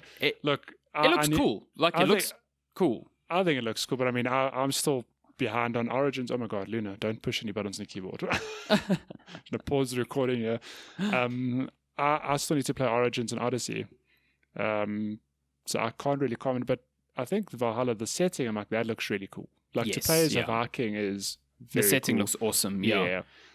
And I think the combat looks really cool. I like the idea of you have a left and a right, whatever the hell you want, which is also really cool. Yeah, you can dual wield 2 shields, man. Like, if you fucking want. It looks... And apparently the combat is a little more deliberate and challenging, which I found Origins combat pretty fun and challenging. Like, I quite liked it. I like that they've brought back instant assassinations, albeit with like a little mini game, which you see when they spoke about like, oh, we're bringing back instant assassinations and we're bringing back social stealth. Like, they showed in the gameplay that Eivor, when you're navigating some English cities, because essentially you're a Nordic like Viking in England, in Saxon England, so you're not meant to be there. So when I heard them, they're like, oh, we're bringing back stealth, I was like, okay, sweet, this sounds like Assassin's Creed 2 again. But it seems like it's only going to be prevalent in some areas. And it's like, weird. Oh, you put on a hood and you kind of like... I was like, oh, that's not really what I thought you meant. But I don't know. I'm curious to see how it plays out. I do like the fire propagation thing. Like, you can set straw roofs on fire and just watch the fire like spread through the village. I feel like this is Far Cry 2. Far Cry 2, yeah, let's go. Far Cry Assassin's Remember Creed. That shit? It's like Far Cry 2, you can set things on fire and watch it. That shit blew my mind back in the day. Every time I watched a gameplay trailer of that, I was like, holy oh, shit. Damn. And when I played that game, I was just like setting fires everywhere. It was just so much fun. What else did they show? There were like no big surprises that come to mind. Yeah, because it all leaked beforehand. They Far showed Cry off 6, sorry, Far Cry 6. Big leak. Look, no gameplay shown, but that trailer was real good. Really good, yeah. Apparently they hired the people who did the trailers for True Detective to do that trailer, and I was like, yeah, that definitely looooks like a True Detective opening. That sets the tone for the game like very well. It's like that's the dude you're going to be up against, and it's like, holy shit. Giancarlo Esposito does a real good job. I mean, just for context, he like gives his son a grenade. Like, he tells him to hold the pin, and then like he sort of uses it as like a metaphor of like, you know, you're going to lead these people one day, and you've got to hold them very close, else they're going to explode and like obviously rebel. So at the end, it's like he's basically coaxing him to throw a grenade into a crowd of protesters, which is it's insane. Yeah, it seems like real psychological warfare. The tone is there. I just want to see what the gameplay is like now. I know that a lot of previews have come out since that kind of like dispel the rumor, but when I watched that trailer, I really bought into the idea of this is a young Vas. Like, it would 100% make sense to me. The way he's being brought up, like that. Holy shit! Yeah, and I'm kind of curious to see it's interesting to see such a focus on the relationship between the bad guy and his son, and then like find out that your main character, you'll be able to play as a woman or a man, and it just seems like they aren't really that important to the overall story. This seems like a story between those two characters. Yeah. Also, there's a I don't know if he's a companion or a character, but there's a sausage dog with 2 wheels for back legs, which what's his name's Chorizo, which is so real fun. It's real fun. It's good. But yeah, you make a good point there. It's interesting that like on the box art, for example, although I suppose it's normal for Ubisoft to put the bad guys on the box art. Especially with Far Cry. Far Cry has always emphasized its bad guys more than anything. I mean, the emphasis is often like you're the dude you're playing is like actually the really focus is matter. on the bad guy. I mean, in Far Cry 3, I felt like the protagonist was really the bad guy. Because he was just this rich white dude who was like parachuting on this island and then turned into a mass murderer. Yeah. Like Voss is a bad guy, but man, your protagonist is full of shit in Far Cry 3. Murder machine. Did not like that guy. I think his name was Jason Brody as well. Ugh. Oh my god, that is the most generic white guy name. Most pasty white guy name. Yeah, my god. Like feel like he would have gone home and traded his AK-47 for a football. Yeah. Played some man sports. But I think that's UB4. There's nothing else I think that's UB4. No, they did say that they're hosting another one soon, which surprised me. That's interesting. The Nintendo Direct formula is taking hold, it seems. I'm kind of glad, because there were games that I wanted to hear about, like of Gods and Monsters, which apparently has been renamed. I still hold out hope that we'll get a Splinter Cell one day. One day, give it to me, please. Summer Games Done Quick 2020 is coming. Yeah, it's going to be digital, obviously. COVID. The set list looks pretty good. Do you have some of the games there?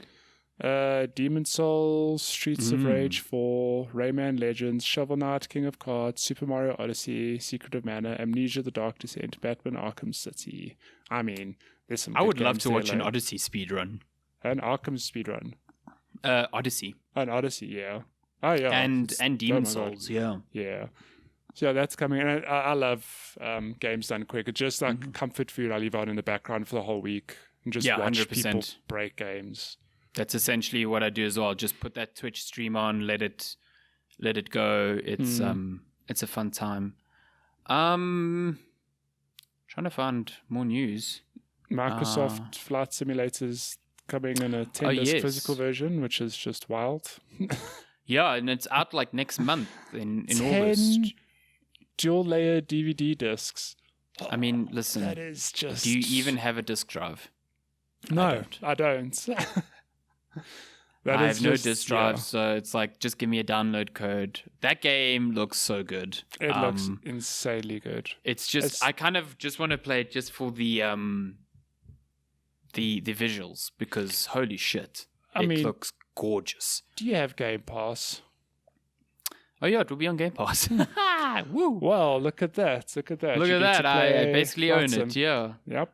There you go. What I find weird is that there's 3 tiers for the game. So you have your standard edition, then you have like a deluxe digital edition, which is $80, and then you have, or $90, and then you have like an ultimate deluxe edition, which is like $120. And the only difference is they included planes and airports. So you get some additional planes and some additional airports. And I'm like, that's a lot of money to charge just to fly to San Francisco International. Good Lord. Yeah. But I just want to try it out. I'm not going to buy like a... what are they called? Hotas. Right, the controller. The little controller, the joystick and the little throttle thing. I'm not going to buy that, but looks like fun. Yeah. Was this a slow news week? Because I actually Dr. Disrespect. He kind of spoke out about stuff. He keeps claiming that he doesn't know why he got banned. I I personally don't believe that, but we'll see. He does say that he's not coming back to Twitch and that they are considering legal action against Twitch. Again, I don't know on what grounds, but... Yeah, the whole thing's weird that the plug was just pulled and we don't know like what happened. Like I struggle to think it seems like he wants to sue Twitch because they terminated him without any reason, but there has to be something. I think there's behind closed door stuff happening. Yeah. And they just can't speak about it. Yeah. But like there are rumors that he's going to start his own platform, and I'm like, I don't know, like Microsoft did it with Mixer, and Microsoft's this big corporation with a lot of money, and they've pulled the plug on Mixer. And like, while I know Dr. Disrespect is a pretty strong brand, I mean, he's one of the biggest streamers on Twitch. I just found it difficult to believe that rumor, because to fund your own streaming platform from your own pocket, like I'm sure you could get investors and whatnot, but to start a whole separate streaming platform, I don't know. Like I think he should take a look at, Ninja went to Mixer, and Ninja was a bigger streamer than he was, and the numbers didn't convert.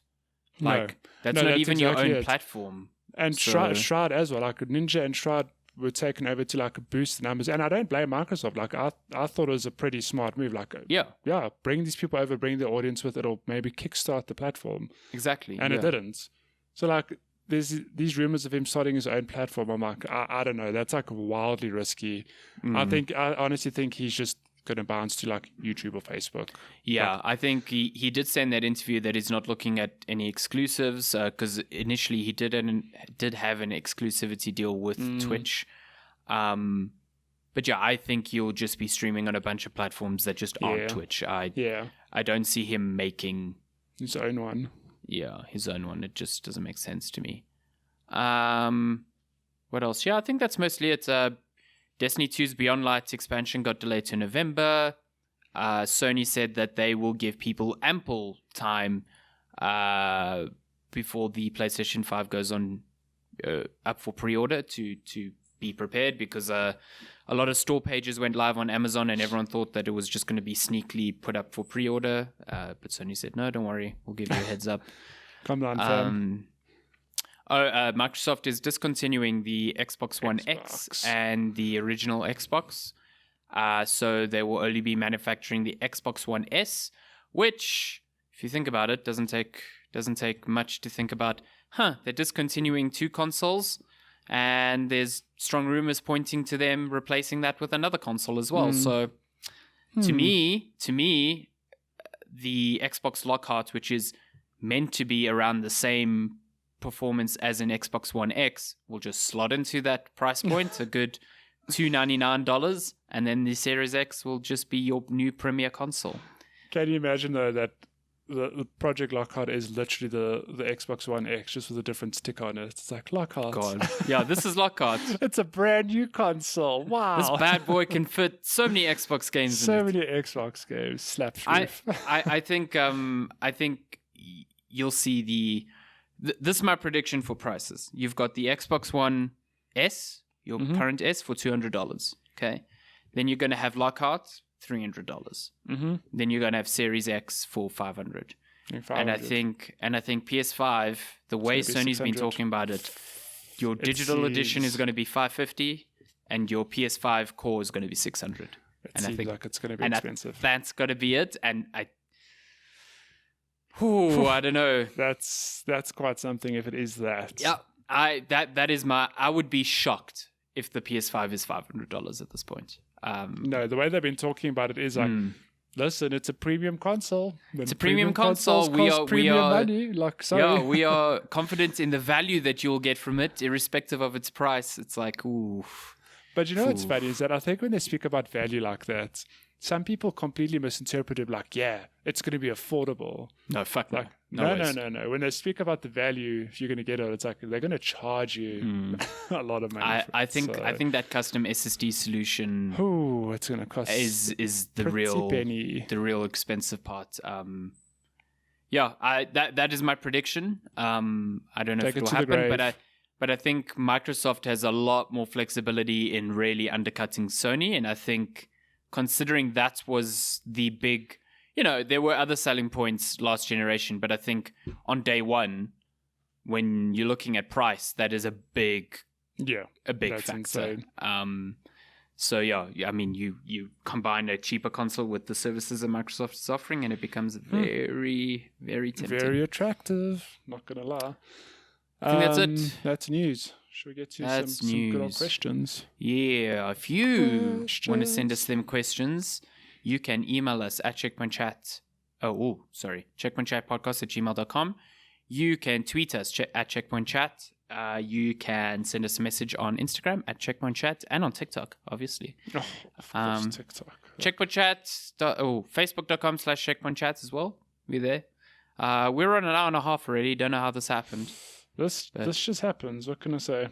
Okay, we have nothing on Twitter, nothing on email. Nothing on email? Really? Yep, but Migs is taking the week off. Okay. We all deserve a break. We all deserve a break. And I do not see anything on Facebook. But we do have a bunch of questions on Instagram. So let's start off with this first one from Bester Bash. He says, what's it like being 7th on that scoreboard? Wow. I don't know. I mean, I'm sure he's asking you. I don't know. Is he not asking both of us? I don't know if that's a compliment or an insult. Because he did beat us on that one track. He fucking annihilated us. But being 7th on the scoreboard when you're up against highly competitive people is actually pretty good placements, because some of those people we play against are real good. It really depends. If I'm 7th on the scoreboard and above Cello, then it's good. Then it's good. If you're 7th and below, look, Cello is the yardstick. Okay, if you're above Cello, good. If you're below him, he's the yardstick on some tracks. On some tracks, he's just really trash. So, wow. Just like that. My yardstick is beating you, because suddenly you've become pro at Trackmania as well. And I'm just like, Jesus. Pro. I've just learned the levels a bit better. I feel like everyone improved on the second stream. It was really fun. It was really fun. We should play again. Everyone's going to be like battling for first. I really struggle to hear Bester on Discord. I don't know. It's very soft. Yeah, you got to boost his volume. I think he's got a new mic. You just got to up his volume a bit. You got to up those numbers. We got to up the numbers, man. Okay, and we have a whole lot of questions from Cello. Speak of the devil, Cello. It's got does he have his shirt off? I don't know. Does he? That was some of the best conversations I've heard in my life. Oh my god, he's like, I'm literally standing up because I want to see the next track before I leave. So just for context, Cello ate something bad. Okay, and he said he kept having to run to the loo. But this is how addictive Trackmania is, okay? So when the track ended, he ran to the loo, and we're like, okay, he's not going to be back for a while. But then a minute later, he's back on racing. He's like, I was standing at the door, just keeping an eye on the screen to see if I like the next track. I'm back. Yeah. I love the track. And then when he finally left, he was in your chat. He's like, I'm watching on Twitch. Watching on Twitch. It's a good time. He says, what is the most ticklish spot on your body? Asking for a friend. I don't actually. My back. I'm not that ticklish, to be honest. My back. It depends. Your back. People touch my back, and I get that heebie-jeebie thingy. Stop it. Yeah, it's. I once had to go for not acupuncture, but dry needling to fix an issue on my back, and the guy doing it kept getting very scared because he would touch my back and I tense up as a reflex mechanism. And he's like, I can't do this if you don't relax. I'm like, I can't stop it. It's a reflex. Well, at least you were doing that and not laughing. Like he's about to do something like, hey. He's like, listen, could you stop laughing? I'm trying to do some prick you. I'm trying to poke you. Yeah. Stop it. Let me tell you, dry needling, not a fun time. Oh, no. I've been to a chiropractor once and they did, they stuck needles in me. It's not painful. It's not. The needle's not painful, no. It's not pain, but it's highly uncomfortable. Oh, yeah. There's something about it. Yeah. And he stuck it in my back, my lower back. And I'll never forget, he pushed it in. And then whatever happened, there was some spasm or whatever releasing from the muscle, and the needle just started. Yes, I know exactly. That's just exactly what I had. Yeah, and not sore, but it's such an uncomfortable sensation. Like, oh my god, please make it stop. Yeah, So on mine, they put it in a muscle and they have to wiggle the needle to release the lactic acid, and I saw stars. Oh my gosh. I was in a lot of pain, not happy. But you were laughing like, I'm dying, but this is hilarious. I think if on the odd occasions that I am ticklish, my sides, I suppose, are ticklish. What is your opinion on roleplay GTA? I've heard of this. It's interesting. I know people are doing like role playing in GTA Online. I find it quite fascinating. It's a cool way for people to like kind of get more out of a game that I guess they're super invested in. It's not something I do, but no, I guess it's like why people play Dungeons and Dragons as well. It's like the same thing. I can't say I've watched a role playing stream, but I can understand why it must be appealing. I think like Dr. Disrespect is a good example. That is a complete persona. What is his? It's like his an name asshole is Guy persona. Something. Guy Beam or something like that. He's like Dr. Disrespect is just this persona, this character he steps into, and like whether you like or hate him, I think he deserves credit in that he's highly entertaining, and he's like just his off the cuff comments. Like he's very good at what he does. His character is like trying to be an asshole essentially. Yeah. But now, if you take that mentality and you put it into GTA, where it is like you're just stepping into a role and you're just playing this character in this fictional world, I mean, I think you can have a lot of fun with that. I would like to roleplay like a civilian who's just walking down the road in GTA, and then this car comes out of nowhere and it's like beep and just like hits you, and you're like, oh no! All you do in your stream, you just walk. I'm a civilian. Exactly. I'd play that. Yeah. What if I play GTA as like a life simulator? As a life. Oh my god! Isn't there? Why don't you just play Second Life? Isn't that a... Is that sort of a thing? Yeah, that's still a thing. Or you just play GTA as a normal person. You're like, today I have a date to go play tennis, and then you play the tennis You just play tennis? Yeah. Or you go to the gym, or you drive to the auto shop. Yeah. That's you get pulled over by the police. Oh my god. Okay. Best chip flavor. I have a real soft spot for salt and vinegar Simba chips. That is the best type of salt and vinegar. It's the best type of salt and vinegar chip. But when it comes to actual chips, like there's so many good ones. Like I do enjoy the Thai sweet chili from Lay's. I haven't had that in a while, actually. Pringles are just life. I love Pringles. Oh man, have you tried the Pringle nachos? They're like... Oh, those are so good. Fuck, those are so good. See, but this is a deep rabbit hole, because then I think of like Doritos. They've got a lot of those flavors. They're just real nice. I think that's my favorite is the sweet chili, the blue packet Doritos. Yeah. That's my favorite chip in the world. It's like crack. You just it's damn good. It's so damn good. Crush them up and you snort them. I mean, what? That and tomato sauce flavored Simba. Also real good. It's barbecue. There's a lot of good flavor. What is your favorite like dip? I do like chips with a dip. Can I tell you? So I mentioned on the stream the other day baba ganoush. Yes, you said it's an eggplant dip. Ask Shani, because I think it's a very Israeli. It is, but I always thought it was a stew. That's why I was confused. No, it's like a well, maybe it is. Maybe you can make it a specific kind of way, but Lenska makes baba ganoush, and it's such a good dip. It's like really, really tasty. Baba ganoush. Baba ganoush. I'm telling Alison about baba ganoush. Speak of the devil. Is a Levantine appetizer of mashed cooked eggplant mixed with tahini, olive oil, and lemon juice. That sounds lovely. It is. I'll ask her to send the recipe. It's really easy to make. That almost looks like hummus, but instead it's a lot like hummus. Yeah. Yeah. Instead of chickpeas, it's eggplant. Eggplant. Yeah, because it's got the tahini. So that's So Lenska's been making that a lot during lockdown, and it's always nice because it's like it's fresh dip, and we always dip like nachos or chips or whatever. Yeah, that sounds fucking awesome. If you have some like flatbread and you just dip it in there. Yeah, I mean So yeah, best dip definitely. Cello says, "Unfortunate Spaceman. It's free. When are we playing it?" Now, what is Unfortunate Spaceman? Now I haven't looked up the game, but from what I understand, it's a bit like what's that game called? Like Wolf, where there's like an imposter among you and you have to figure out who it is. Like Cry Wolf. Yeah. So I think that's sort of the premise.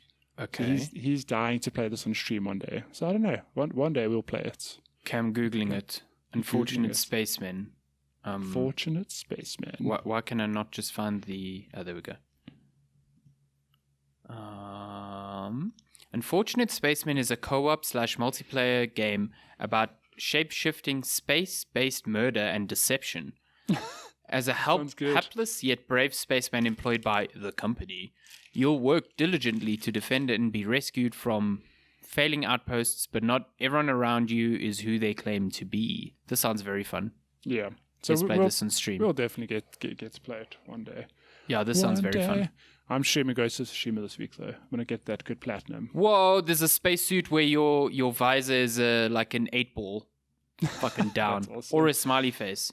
Yeah, we'll definitely get to it. Yeah, this looks awesome. Okay, I'm down. Unfortunate Spaceman. Okay, we'll pick Shapeshifter mode. Survive, hunt, or complete randomized objectives to escape in desolate settlements, Arctic outposts, derelict space stations, adjectives. Warp speed hypertrains, or ancient dig sites across... Wow, okay, that told me fucking nothing about that mode. That literally just told me where I'll play those modes. Where are you playing the mode? Oh, mimic and devour the spaceman as the monster from blackest reaches of the galaxy. Didn't you play a game similar to this on stream where you gave away that you were the monster? I'm not a monster, yeah. It's that sort of premise of like you sort of just put into like the same environment and you have to figure out who's who. That clip is still so funny because I've already been ripped off. Like, don't read the prompts. Like you said something and then on your face you could see that you had fucked up and you're like waiting to see if anyone had heard you. And everyone was like, "Wow, thanks, Matty." Like 1 second pause where people are like, "Did he just?" And then everyone just bursts out laughing, like, "Oh, you idiot!" Because your face, you're busy reading and your eyes just dilate. You're like. And you're like waiting to see if anyone responds. It's so funny. It's one of your best clips. It's great. It's 10 out of 10. When will Harry spend 30 euros on Trackmania? Now, see, I already kind of answered this earlier. Where if I could spend 30 euros and host a server for all of us with custom maps and just the default maps, I would 100% do it. But I think we need to pay 10, yeah. Listen, well, I'd pay 10 to do that. I'd pay 10 to be there. I know you would, but I want to have a server with just you playing on it. I don't know if anyone else I'm would. sure Cello would pay it. Cello needs to pay for the speed boost anyway, so... He does, yeah, so you can actually get good. Fucking loser. What's the best type of spicy food? Ooh. Oh, well, we were talking, I think when he was talking about his unfortunate diet experience. That's probably why he brought it up. I just assumed it was Nando's because I love Nando's spicy food, but it fucking wrecks me as well. My gosh. I think there's like curries just in general always good. Oh, yeah. Love curries. See, this is where my Portuguese heritage comes in handy, where you're going to say peri chicken, aren't you? Hey? You're going to say peri chicken, aren't you? Oh, no, definitely not. No, I'm going to say in terms of like, I can eat hot stuff and like for the most part, I mean, there are still many things out there that make my mouth fall off, but my hot-o-meter is a lot more tolerable than like the average person. So like I can do hot curries and whatnot and they're really good. I love me a hot curry. The best hot food. Like I like hot food that has a bite, but that doesn't burn your mouth. Like it has to... Yes. It's flavorful very as fine well. Balance. Yeah. I mean, I went to India end of last year, and that was exactly it. Every dish I had there, whether it was a curry or like tandoori chicken, I don't think it was tandoori chicken, but it was like it came in this. It almost looked like a portable furnace, and it came to the table. And they put it on the table, and there was smoke coming out of it, and there was chicken like kebabs inside there. It was delicious. Oh, nice. But all that food was like, it was spicy, but so flavorful. Like it never lingered in my mouth, and it was always just delicious. And that's like my favorite type of spicy food, when it finds that perfect balance. Lately, spicy food, I love it. I still eat it, but man, it wrecks my stomach. My body's just not as tolerant as it used to be. I must say, sometimes, like, it's hit or miss with me. Like, for the most part, I'm always fine, and it's very little that gets me. But there are times where it's like dunked wings from KFC are a good example. Oh, they fuck me up, those things. Jesus. They don't, like, at all. But 1 out of 10 times they will. So I don't know. It's weird. They seriously mess me up. They are not a fun time for me. That's so funny. I love chili on pizza as well. Like a nice, like oily chili dip that you like put some on. Ooh, it's good. I think good. Franco's chili sauce is really good, if I recall. I don't know if I've actually tried it. Tabasco on pizzas. Oh yeah, that's A+, game changer. So good. Do you remember that trailer for Tabasco back in the day with the guy eating pizza? No. So he's like, it's like, as far as I can remember, it's like a real Southern American man. He's like on his porch with a big slice of pizza, and he's like, he's got a bottle of Tabasco, and every bite he's putting a little bit more on the pizza and taking a bite. And then he's getting like bitten by mosquitoes. So he like I know exactly. Yeah, he puts Tabasco on the pizza, and the mosquito like drinks his blood and flies away and like explodes. Which is fucking amazing. I thought. Yeah. Okay. And last question from Chile says, what is the best place to get bubble tea in Johannesburg? Jesus. When last did you have bubble tea? Ages ago. I actually don't know of a specific place. There used to be a place in Eastgate that wasn't bad. But I would probably just assume somewhere in Cyril Dean. On that street, I'm pretty sure you'll find bubble tea, a bubble tea place, and they'll probably be the better ones than the like ones you find in malls and stuff like that. There's actually a place close to our office. I think it's in Rivonia, and I've looked it up. It's called Coco. It looks like the right place. This is like an authentic bubble tea place. Okay. Let me tell you, John Michael, he likes his bubble tea. Every now and then he makes... He seems like a bubble tea man. Yeah, he's a bubble tea man. He makes a drive to this place, and I've actually never tried bubble tea from there, but I've seen what he gets.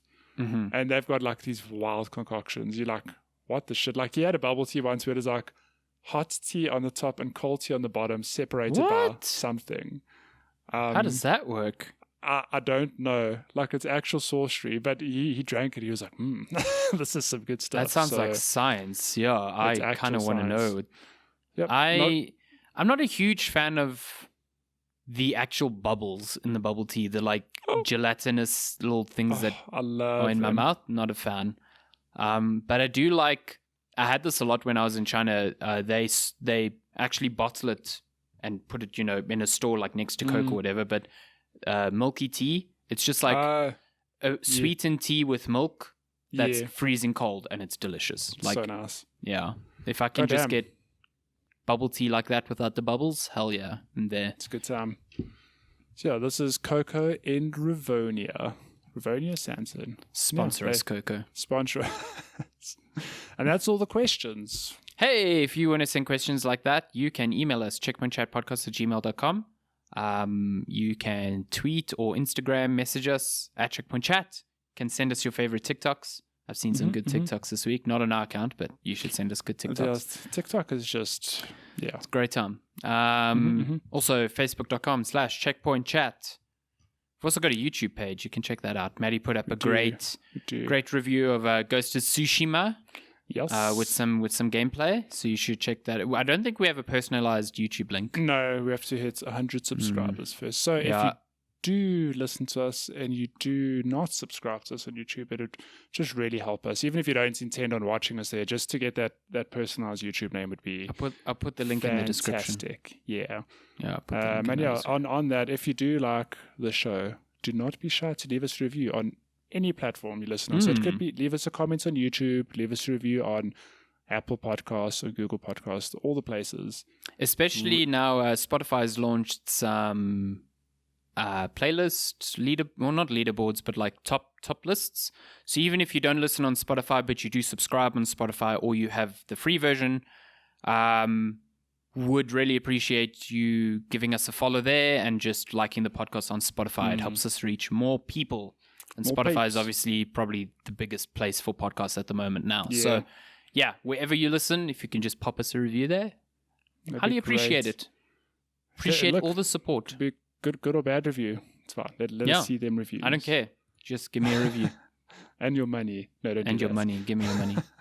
But this has been episode 108 of Checkpoint Chat. It's not 2 hours long, but it's still a long episode. I don't know what's happening. We just it's because we have too much to talk about. We speak so much shit. Speak so much shit. It's like 11 o'clock. I'm hungry. Oh my God, I've got so much housework to do today. Sucks for you. I've got lots of work. I've got lots of review work to do. So yeah, it must suck to have to play games. Where must suck to have to write lots of words. I'm just kidding. Reviewing is 100% work. Playing the game's fun. Playing the game's fun. Yeah. Oh my Playing God. the games under stress of time, not so fun. Not so fun. Yeah, that too. Holy shit. Yeah. Yeah, Okay. not so fun. You go Thank play you so your much. review games. Yeah, thank you so much for listening to episode 108. I'm Alessandro. See you next Matthew's got to corral his cats. I've got to go feed them. Yeah. We'll see you next week. Thanks again for listening. Goodbye. Bye.